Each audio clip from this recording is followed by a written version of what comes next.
देश में कैसे नेताओं पर आक्रमण हो रहा है, कैसे नेताओं को आगे बढ़ाया जा रहा है, ये आपको समझना बहुत ज़रूरी है। देखिए, यहाँ चिरमिरी में सबसे पुराना जो कोयला का खदान है यही है कि नहीं? 100 वर्ष पहले ये बनाया गया। यहाँ जो कोयले का क्षेत्र है वो उसको आगे इंदिरा जी ने बढ़ाया। उन्होंने जो खदान है उनका राष्ट्रीयकरण कराया ताकि आप सबको रोजगार मिले, यहाँ पे खुशहाली आए, और इसी के जरिए लाखों मजदूरों को रोजगार मिला। आज जो देश में राजनीति है वो एक तरह से गरीबों के विरोधी, मजदूरों के विरोधी, श्रमिकों के विरोधी, किसानों के विरोधी राजनीति चल रही है।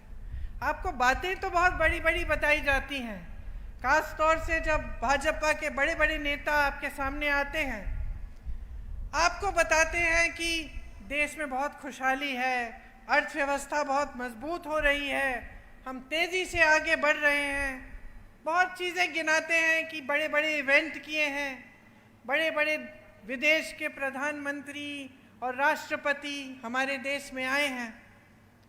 लेकिन जब मैं आपसे कहती हूँ कि आपको गहराई से बातें समझनी है, तो मेरा मतलब ये है कि ये जो नेता आपके सामने आते हैं और ये सारी बातें कर रहे हैं, भाजपा के नेता, खास तौर से मोदी जी,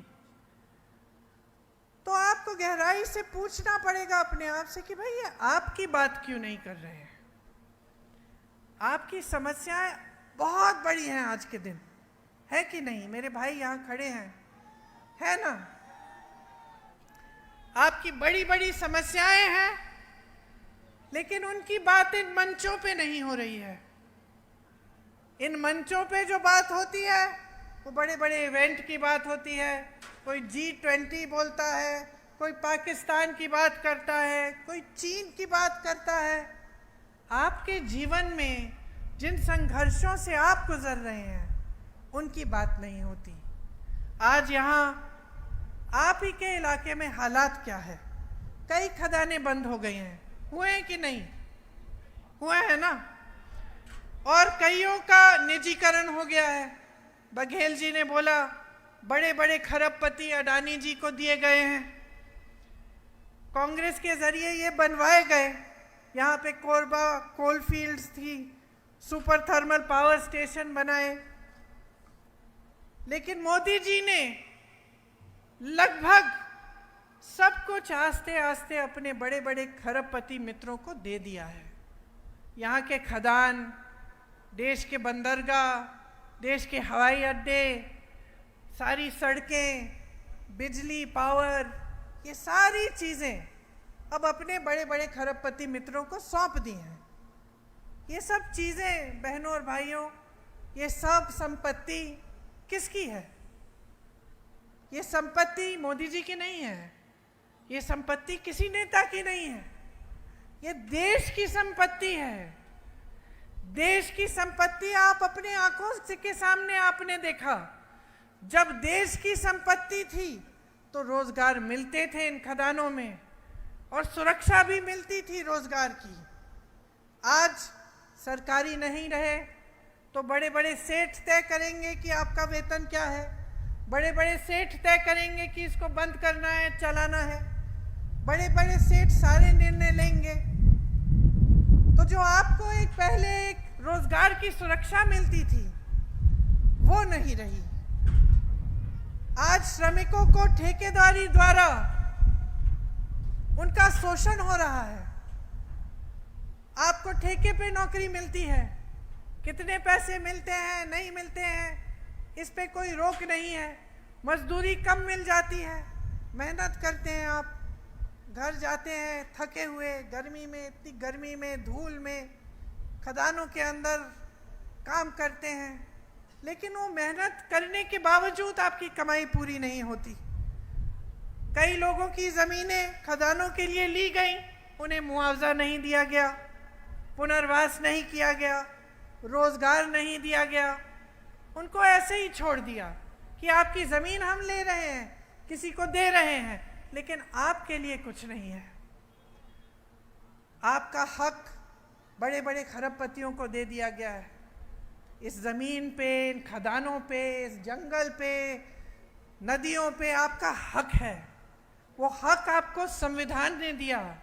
उस हक को मजबूत इंदिरा गांधी जी की सरकार ने किया और उसके बाद कांग्रेस की हर सरकार ने किया। जो आपकी ज़रूरतें हैं उनके लिए काम किया। आज परिस्थिति ये है कि एक भी ट्रेन, शायद एक ही ट्रेन आ रही है यहाँ। मैं ऊपर से देख रही थी कि दूर दराज इलाका है, यहाँ लोग पहुँचते कैसे हैं?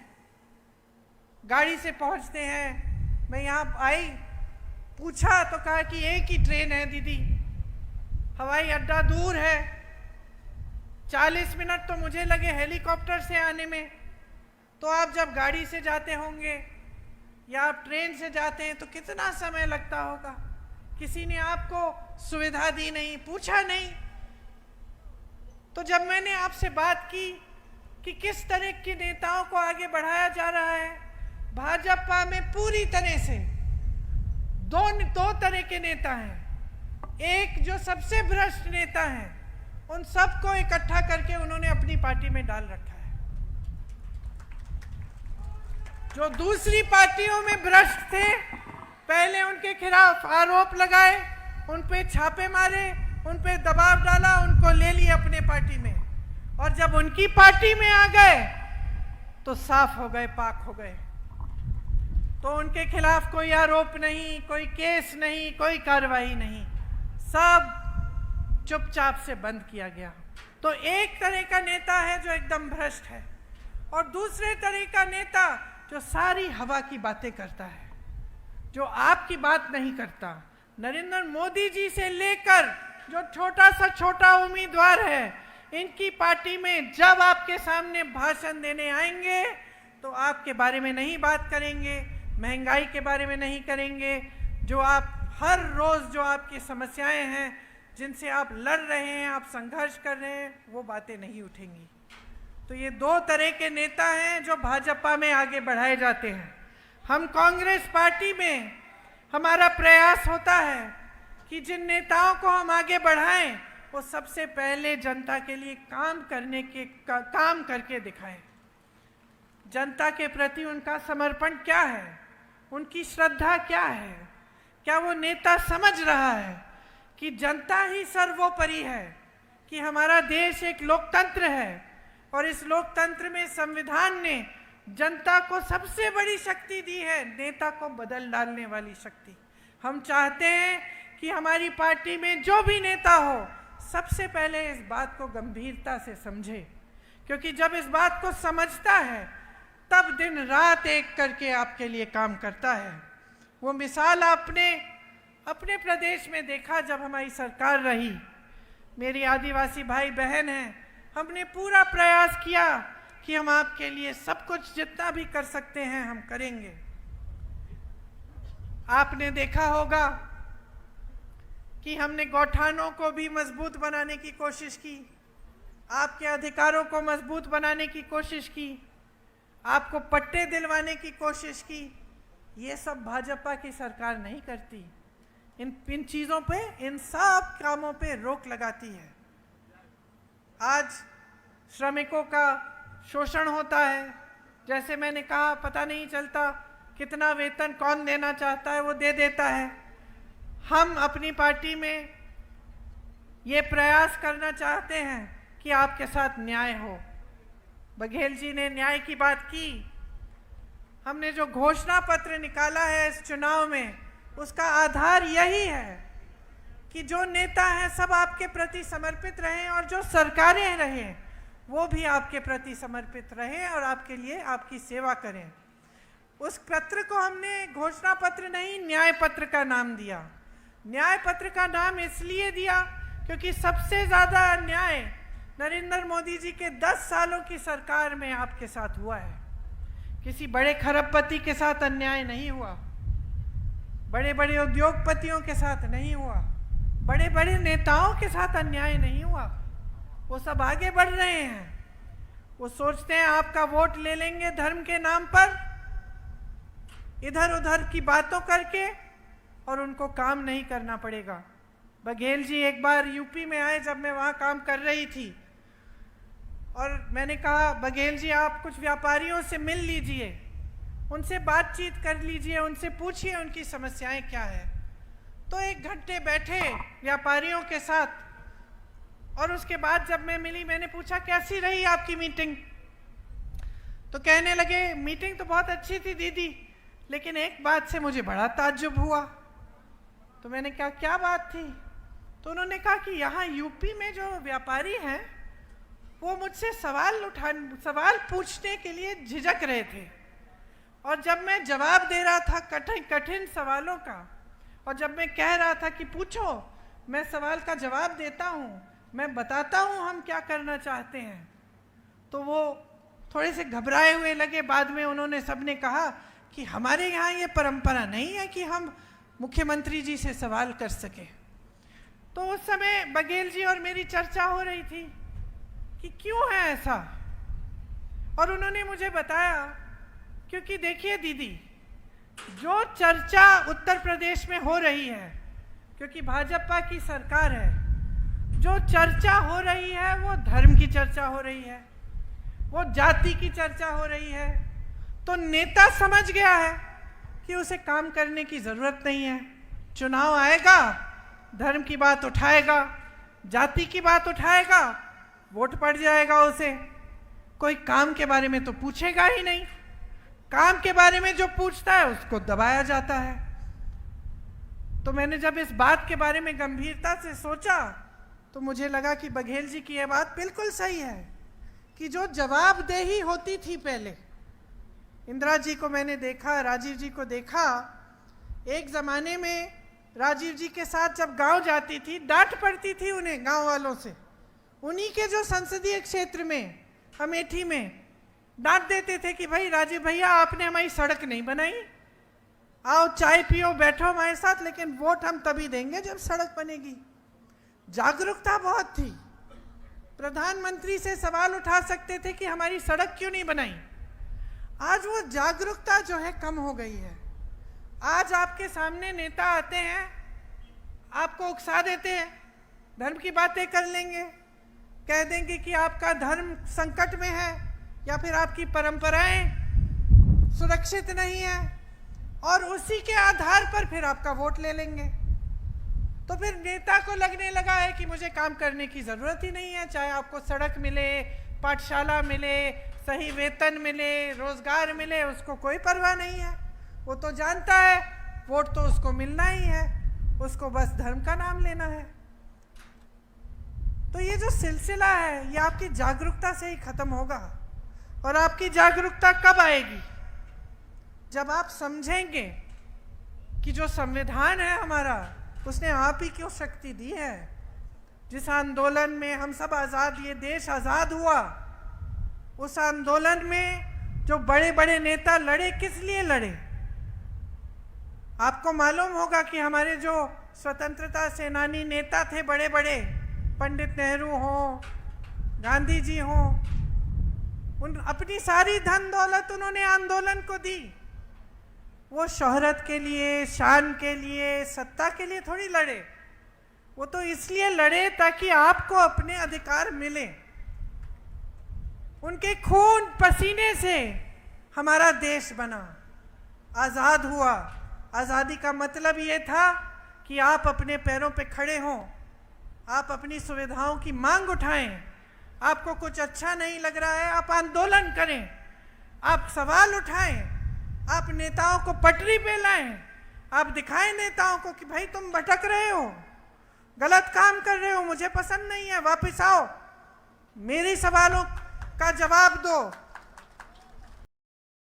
एक धर्म के नाम पर, दूसरा 5 किलो राशन के बल पर ये बार बार आपसे वोट मांग रहे हैं।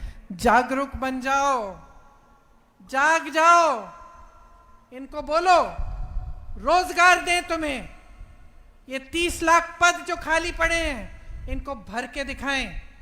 मोदी जी सामने आते हैं, पूछो इनसे, मोदी जी आप 70 साल की रट लगाए रखे हैं कि 70 साल में कांग्रेस ने कुछ नहीं किया। पूछो इनसे, बताओ इनको, कांग्रेस ने एक खदान बनाया, कांग्रेस ने आपको रोजगार दिलवाया, कांग्रेस ने आपको सम्मान दिया, कांग्रेस ने आपके समाज को आगे बढ़ाया। इन्होंने अपने खरबपति मित्र को दे दिया, इन्होंने आपसे रोजगार छीना, आपसे जमीन छीनी, आपसे जो आप खा रहे हैं, आपके पेट में जो खाना जा रहा है वो छीना है। जागरूक बन जाओ, क्योंकि जब जागरूक नहीं होगे तो सिर्फ आपका भविष्य नहीं, पूरे देश का भविष्य संकट में आएगा। आज आप अपने बच्चों के बारे में सोचो, आगे क्या करेंगे अगर रोजगार बनाने के माध्यम और साधन ही सारे बंद कर दिए इन्होंने। आपके जो मुख्यमंत्री थे बघेल जी, इन पे इतना हमला क्यों हुआ? मैंने आपसे बताया, क्योंकि आपके स्वाभिमान की बात की। इनको अच्छा नहीं लगा कि कहीं पे एक प्रदेश में एक मुख्यमंत्री ऐसे हैं जो खड़े हो जाते हैं अपने प्रदेश के लिए, जो लड़ लेते हैं अपनी जनता के लिए, तो इनको दबाने की कोशिश की गई। इसी तरह से जो इनके खिलाफ लड़ रहा है, उनके खिलाफ केस, भ्रष्टाचार के आरोप, इस देश के इतिहास में पहली बार ऐसा होगा कि दो मुख्यमंत्री चुनाव के समय जेल में डाल दिए गए। उनमें से एक आदिवासी मुख्यमंत्री हैं हेमंत सोरेन जी, और देखिए क्या है आपका समाज, उनको जेल में डाला, उनकी बीवी खड़ी हो गई, शान से भाषण देती हैं, शान से प्रचार कर रही हैं, कह रही हैं मेरे पति अगर जेल में है कोई बात नहीं, मैं लड़ूंगी उनकी लड़ाई। ये है आदिवासी समाज की शान। और कितने सुंदर भाषण देती है, बहुत सक्षम महिला है, और हम चाहते हैं कि आप सब उनकी तरह सक्षम बने।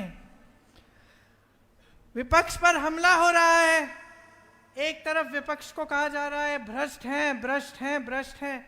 मोदी जी तो शायद इकलौते नेता होंगे जो देश में मंच पे खड़े होकर कहते हैं कि मैं ही एक ईमानदार हूं जो सारी दुनिया से लड़ रहा है, भ्रष्टाचार से लड़ रहा है। बहुत ईमानदार हैं, बहुत ईमानदार हैं। इसलिए चुनाव के समय ईमानदारी से आपके काम की बात नहीं कर सकते। ईमानदारी से आपको ये नहीं बता सकते कितनी नौकरियां दी, कितने रोजगार दिए, कितनी पाठशालाएं खोली, कितनी यूनिवर्सिटी बनाई। ये सब हमने आपको करके दिखाया। तो अब जो चुनाव आ रहा है उसमें अगर आप कांग्रेस पार्टी को जिताएंगे, अपने ही विवेक से, अपनी ही समझदारी से आप हमारी उम्मीदवार के पक्ष में वोट डालेंगे, तो आप अपनी ही तरक्की कराएंगे और अपना ही भविष्य उज्जवल करेंगे। तो मैं आपसे आग्रह करती हूं कि ये सारी गारंटी अगर आप अपने जीवन में उतरते हुए देखना चाहते हैं, अगर आप अपने जीवन के अनुभव को बेहतर बनाना चाहते हैं, अपने बच्चों के भविष्य को उज्जवल बनाना चाहते हैं, तो आप कांग्रेस को वोट दीजिए। मुझे यकीन है कि जब आप सारे नेताओं के भाषण सुनेंगे और ध्यान से, बारीकी से उनकी बातों को समझेंगे, तो आपको समझ में आ जाएगा कि किसकी नीयत ठीक है और किसकी नीयत गलत है। आप सबको बहुत बहुत धन्यवाद। बहुत ध्यान से मेरी बातें सुनी। हो सकता है कुछ बातें छूटी भी होंगी, उसके लिए क्षमा चाहती हूँ। जय हिंद।